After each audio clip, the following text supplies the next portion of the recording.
Hello friends, कैसे हो आप लोग? सभी लोगों को नए साल की बहुत बहुत शुभकामनाएं। और हम उम्मीद करते हैं, हम हर प्रयास करेंगे कि 2025 में वर्ष 2025 हमारे लिए खुशियों का वर्ष हो, सफलताओं का वर्ष है। क्योंकि 2024 को हमने बहुत ही स्ट्रगल के साथ, बहुत ही कष्टमय दिनों से बिताया है।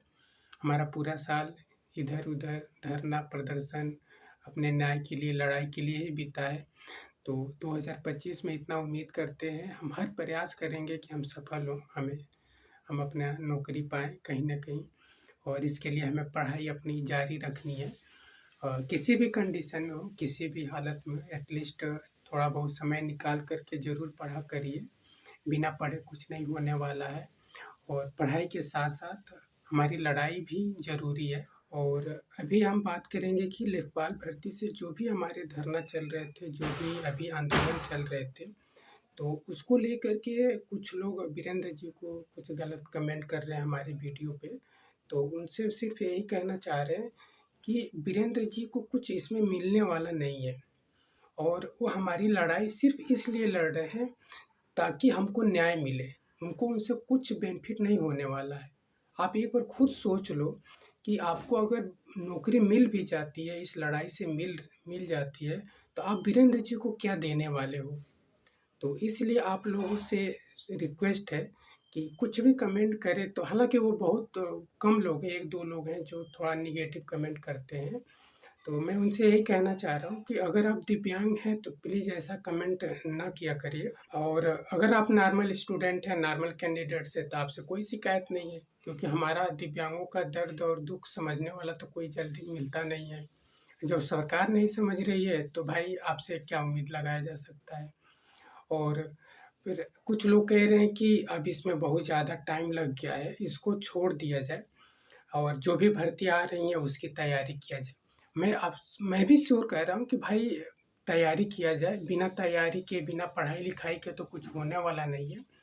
तो आप लोग तैयारी के साथ-साथ एक बात ये भी याद रखिए कि हमें लड़ना पड़ेगा। ये सिर्फ़ लेखपाल की बात नहीं है, और भी सारी भर्ती आप उठा कर के देखेंगे, यूपी ट्रिपल एससी आयोग की, चाहे और भी आप खुद कुछ नहीं तो जून 2021 का जो जीओ है वही एक बार पढ़ लीजिए। मैं सभी दोस्त साथियों से यही कहूँगा कि आप लोग पढ़ाई अपनी जारी रखिए, बिना पढ़ाई तो कुछ नहीं होने वाला है। बस एक और बात है कि उस पढ़ाई के साथ-साथ अपनी लड़ाई भी जारी रखिए। कि सोचिए एक बार कि हम पढ़ते रह जाएँ और हमारी सीटें कोई और लेता जा रहा है। चाहे वो सरकार के माध्यम से हो, चाहे किसी भी माध्यम से हो, अगर हमारी जो 4% का रिज़र्व सीटें हैं, 4% जो हमारा आरक्षण है, उसको ख़त्म किया जा रहा है, तो वो उस हम लोग कहाँ-कहाँ भागेंगे और किस कब तक भागेंगे?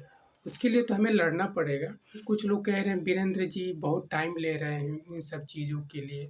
तो भाई वीरेंद्र जी एक ज़िम्मेदार पर्सन है। उनको हर एक लॉ एंड ऑर्डर मेंटेन करना पड़ता है। वो हमारी तरह फ्री नहीं है कि हमारे पास तो इतनी फ्रीडम है, चाहे हमारे पास इतना हम स्ट्रगलर हैं कि हम कहीं भी चौराहे पे बैठ सकते हैं अपने अधिकार के लिए। मगर वो नहीं बैठ सकते, उनको सारे प्रशासन को इन्फॉर्मेशन देना पड़ता है, प्रशासन के हिसाब से चलना पड़ता है। मगर हम हैं, हम तो साल भर से चक्कर काट रहे हैं, सभी आयोग का, अधिकारियों से मिलना, सारी चीज़ें हम कर रहे हैं।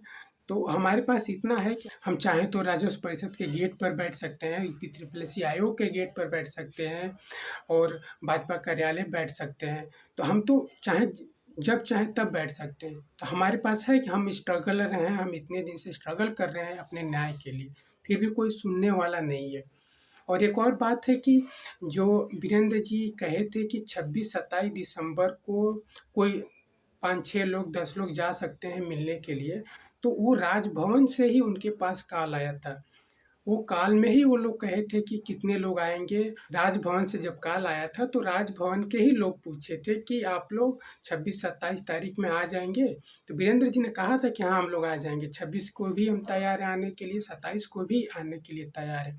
आप एक बार खुद उनका ही वॉइस सुन लीजिए, जैसे राजभवन से कॉल आया था। हेलो। हेलो। जी हाँ, सर। जैसे आप लोगों को मुलाकात के लिए बुलाया जाए, प्रस्ताव किया जाए तो 26-27 में आ पाओगे? हाँ, आ जाएंगे। 26-27 में आ जाओगे? जी जी।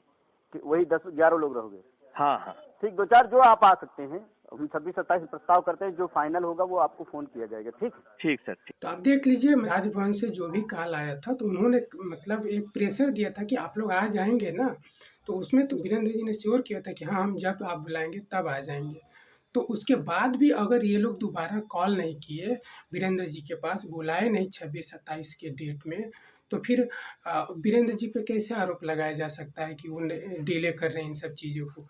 आप लोग बहुत अच्छे से जानते हैं कि सारा डिले प्रशासन के तरफ से आयोग के तरफ से हो रहा है। इन लोगों ने मिल करके टाला है इतने साल, इतने दिन तक। और जब हम लोग 20 दिसंबर को वहाँ पहुँचे थे, राजभवन के गेट पे हम लोग लगभग 40-50 लोग थे, स्टूडेंट थे, मुख्य सेविका के अभ्यर्थी थे और लेखपाल के अभ्यर्थी थे।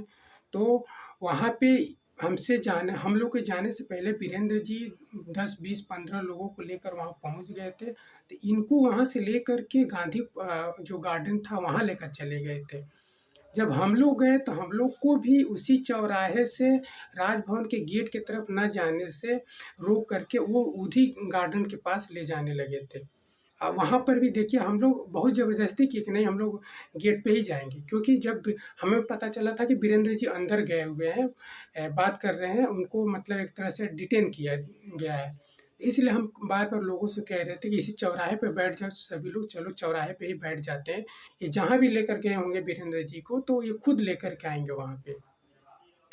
तो ये सारी बात होने के बाद वहाँ पे देखिए एक मैडम कैसे कह रही हैं कि आप खुद सुन लीजिए कि मैडम कैसे कह रहे हैं कि आप लोग न्यूज़ में आ जाओगे, आप लोग शांत रहो, आप लोग ज़्यादा परेशान मत हो, न्यूज़ में आप लोग आ जाओगे, मीडिया में आ जाओगे। आप सुनिए एक बार उनकी बातें। चलो आओ गेट पे, चलो गेट पे चलो, गेट पे चलो, गेट पे जाए। आपके पास सर जी का नंबर है? सर जी का नंबर है, अंदर बैठे हैं, बात हुआ है। अभी सभी लोग उधर ही गए हैं, वहीं चलो। अभी आओगे न्यूज़ में, परेशान मत हो, तब की फोटो आएगी। न्यूज़ में नहीं आना है, न्यूज़ में आने के लिए आना ही आया है मैडम। देखो मैं बात हम लोग अपना प्रॉब्लम लेकर के आए हैं। क्या नाम है? तेज बहादुर नाम है। सुने आप लोग कि कैसे ये डबल स्टार, ट्रिपल स्टार के लोग ये कह रहे हैं जो वहाँ पे ड्यूटी दे रहे थे कि आप शांत रहिए, आप लोग मीडिया में आ जाओगे। मतलब एक बार सोचने की बात है यार कि कोई हाथ पैर से दिव्यांग बंदा है और 400-500 किलोमीटर से, वो भी ठंडी के मौसम में ट्रेवल करके आ रहा है, क्योंकि उसको न्याय चाहिए। उसके साथ अन्याय हो रहा है और हर विभाग में हो रहा है। और ये मैडम कह रही हैं कि आप लोग शांत रहो, मीडिया में आ जाओ। मतलब उस समय इतना गुस्सा आया था अंदर से कि इनकी सोच को लेकर के, कि किस स्तर से आप लोग सोच रहे हो कि हम लोग मीडिया में आने के लिए यहाँ लखनऊ में आए हैं, ठंडी के मौसम में चौराहे पे हम लोग घूम घूम करके न्याय मांग रहे हैं। तो लास्ट में एक बार अभी सभी दोस्तों से यही रिक्वेस्ट है कि प्लीज़ आप लोग पढ़ाई जारी रखिए। 2025 में बहुत सारी यूपी ट्रिपल एस सी आयोग की तरफ से भर्तियां आने वाली है, चाहे वो 400-500 करके आए, चाहे 1000-2000 करके आए। तो उसकी तैयारी आप लोग करते रहिए, बिना तैयारी के तो कुछ नहीं होने वाला है। हालांकि सब लोग कर ही रहे हैं, बस ये है कि उस पढ़ाई के साथ साथ अपनी लड़ाई भी जारी रखिए। और अब ऐसा नहीं है कि आपको इको गार्डन में बुलाया जा रहा है कि आओ 10 दिन, 20 दिन, महीना दिन धरने पर बैठे हो। एक बार उनके बारे में सोचिए जो महीना, 2-2 महीना भूखे प्यासे इको गार्डन में बैठे हैं, रैन बसेरा में दिन बिताए हैं। तो उनके बारे में सोचिए, वो आज भी एक्टिव है उस लड़ाई को लड़ने के लिए, और आज भी आ रहे हैं। वीरेंद्र जी जहाँ भी बुलाते हैं, जब भी बुलाते हैं तो हम लोग जाने के लिए तैयार रहते हैं, हम लोग जाते भी हैं। तो आप लोग से है कि आप लोग भी थोड़ा बहुत सपोर्ट ज़रूर करिए। बिना सपोर्ट के आप एक बार अपने आप को सेंटर में मत रखिए कि हाँ, हम तो पढ़ने में तेज़ हैं तो हम अपने मूल कैटेगरी में चले जाएंगे। यहाँ पे मूल कैटेगरी में जाने की बात नहीं है, यहाँ पे हमारी वो 4% का रिजर्वेशन की बात है। अगर इनको मूल कैटेगरी में सीटें अगर दे रहे हैं, तभी आप दिव्यांग न्यायालय में जाकर बात करिए। कौशिक मिश्रा नाम है, पीसीएस में उसका प्री मेंस इंटरव्यू सब कुछ क्लियर करने के बाद भी, और उनका नंबर सामान्य से ज़्यादा है, उसके बाद भी उनको एसडीएम का पोस्ट नहीं दिया गया, क्योंकि उनकी कैटेगरी वहाँ चिन्हित नहीं है। एसडीएम पोस्ट के लिए उनकी कैटेगरी चिन्हित नहीं है, इसलिए नहीं दिया गया। जब हम दिव्यांग न्यायालय में हिमांशु शेखर झा सर से बात कर रहे थे, तो हमारे सामने वो यूपी ट्रिपल एस सी आयोग के जो अश्वनी सक्सेना है, उनके पास फ़ोन लगाए थे। वो कह रहे थे कि अगर तुम आयोग को नहीं लेना है दिव्यांगों को, तो वो फॉर्मेट अपना चेंज कर दे। जो फॉर्मेट में भरवा रहा है BL, BA, OL, ताकि ये अभ्यर्थी दुविधा में तो न रहें, कि अपना कंफर्म हो जाए कि भाई ये इनको नहीं लिया जाएगा। कह रहे कि नहीं, हम वहीं ऑफिस में बैठे थे हम लोग, तो हमारे सामने उधर से आवाज़ आ रही थी कि सर हम ये चेंज नहीं कर सकते हैं, क्योंकि जो ही हमें फॉर्मेट चेंज करेंगे, हम तीसरे ही दिन हमारे पास हाई कोर्ट का एक रिट आ जाएगा, क्योंकि हम इनके मूल अधिकारों का हनन नहीं कर सकते हैं। ये अपने फॉर्म भर करके और एग्ज़ाम पास करके जनरल में जा करके अपनी सीटें अपने मूल कैटेगरी में जाकर ले सकते हैं। तो फिर तो यही बात तो वहाँ पे पूछना चाहिए कि फिर कौशिक मिश्रा जी को क्यों नहीं SDM की पोस्ट दिया गया, जब उनका तो नंबर सामान्य से ज़्यादा था। हालांकि उनके केस में तो हाई कोर्ट ने ये तक कह दिया था कि इनके सीटें रिजर्व रखा जाए, फिर भी UPPSC ने, Uttar Pradesh public service commission ने उनके सीट पे अगली साल में भर्ती निकाल दिया, उस पर रिक्रूटमेंट कर दिया है। अब फिर से उनका केस वही हाई कोर्ट में चल रहा है, देखिए उसका क्या ऑर्डर आता है। तो ये कहने की बात है कि आप मूल कैटेगरी में चले जाओगे तो ले लीजिए, एक बार हमको लिखित दे ही दो। एक बार तुम जितने भी उत्तर प्रदेश में भर्तियाँ आती हैं जो डिफेंस सेक्टर की नहीं है, पुलिस प्रशासन की नहीं है, तो उसके अलावा जो भी भर्तियाँ उस पर एक बार लिखित दे दो कि कोई दिव्यांग अपने मूल कैटेगरी में जाकर अपनी सीट ले सकता है, चाहे जिस भी कैटेगरी का, उसका लिखित दो। ये सब कहने की बात है। इनको किसी तरह दिव्यांगों को बाहर करना है इन भर्तियों से, क्योंकि ये दिमाग लगा रहे हैं अगर सेम ही सैलरी पर हम एक दिव्यांग को रख रहे हैं या एक नॉर्मल पर्सन को रख रहे हैं, तो क्यों हम एक दिव्यांग पर्सन को रखें, क्यों ना हम एक अच्छे ही व्यक्ति को रखें। क्योंकि एक दिव्यांग कोटे से जो व्यक्ति जाएगा नौकरी पे, जॉब पे, तो उसको एक एक्स्ट्रा फैसिलिटी ही देनी पड़ती है सरकार को। इन सब चीज़ों से ये डायरेक्ट हमारा रिजर्वेशन ये नहीं करेंगे ख़त्म कर रहे हैं, इनडायरेक्ट GO पास करके हमारी सीटें ख़त्म कर रहे हैं, हमारा रिजर्वेशन ख़त्म कर रहे हैं। तो सभी लोगों से रिक्वेस्ट है, हाथ जोड़ करके विनती है कि आप लोग प्लीज़ पढ़ाई करिए, पढ़ाई के साथ साथ अपनी लड़ाई भी जारी रखिए।